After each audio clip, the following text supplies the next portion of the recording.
पता है मैंने जौ भर रखा है। जौ भी अच्छी शुभ होते हैं। इसमें कोई चीनी भर देते, कोई चावल भर देते, पर मैंने जौ भर दिए। तैयारी करी में और बर्फ की देखिए अंशों को भरी में ये रही थोड़ा मैंने भर दिया। ये देखो ये रख दिया इसमें चीनी, 1 रुपये का सिक्का, ये रख दिया दिया, दिया रख दिया यहाँ पे। ये भर दिया पानी का लोटा, इसके ऊपर रख दूंगी मैं एक बर्तन, इससे पिएगी वो शाम को। ये भी पानी का मैंने छोटा से भर दिया। अब मैं पूजा की तैयारी कर रही हूँ। ये भर दिया। ये थाली मैंने सजा रखी, पूरी थाली है। चूड़ी मुंडली जो सास को देना बयाना वो निकाल के रखा है उनने।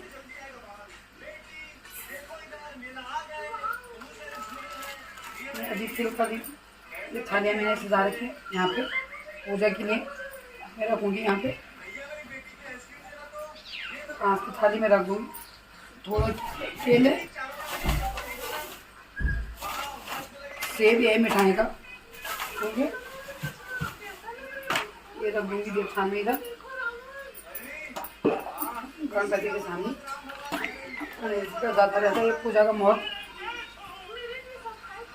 मैं बना रही अभी दिया, इसमें बनाऊंगी बात में। दिन भर जलना ही दिया ने।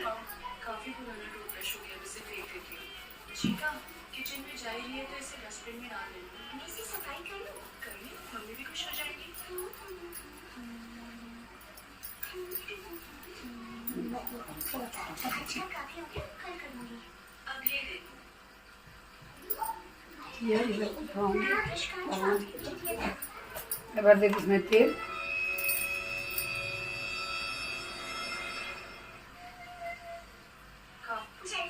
भर दिया तेल।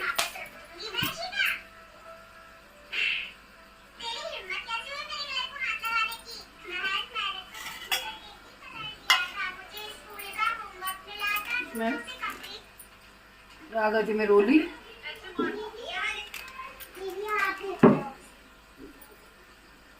का दिया भी जला देती हूँ।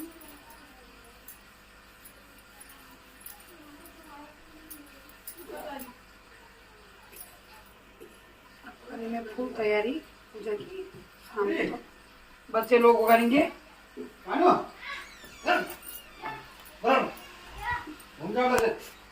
दीप कर दिया मैंने, दीप जला दिया। कड़वा की फोटो लगाएंगे शाम को, ये पूजा करेगी। मैं इन पे बिंदी लगा देती हूँ। यदि भवन करेगी पूजा, मैं तो व्रत रखती नहीं हूँ अभी। दवाई दूध खा ली तो भवन करते हैं। मैंने भर दिया कड़वा भी। ये पानी भी कड़वा भी, पानी का लोटा भी भर दिया शाम के लिए।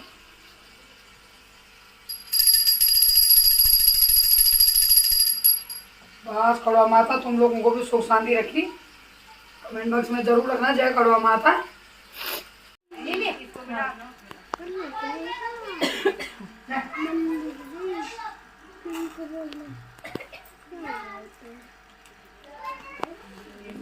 पर जल का एक लोटा भरकर रख ले।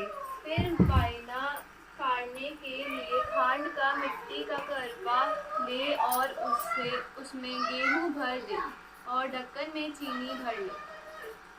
उस पर 1 रुपये रख दो। रोली, चावल, गुड़ आदि से श्री कृष्ण जी का पूजन करे। इसमें पहले करवे पर रोली में सातिया काटकर 13 बिंदी लगाए। फिर 13 गेहूं के दाने हाथ में लेकर के कहानी सुने।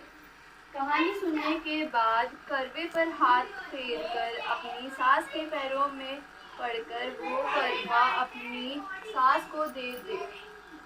इसके बाद 13 दाने गेहूं के और पानी का लोटा अलग रख ले और रात्रि को जब चंद्रमा निकल आए तो चंद्रमा को अर्घ्य देकर बाद में भोजन कर ले। यदि बहन या पुत्री कहीं दूर बाहर रहती हो तो करवा गेहूं चीनी सहित 1 रुपये नकद रखकर उसके पास पहुंचा दे।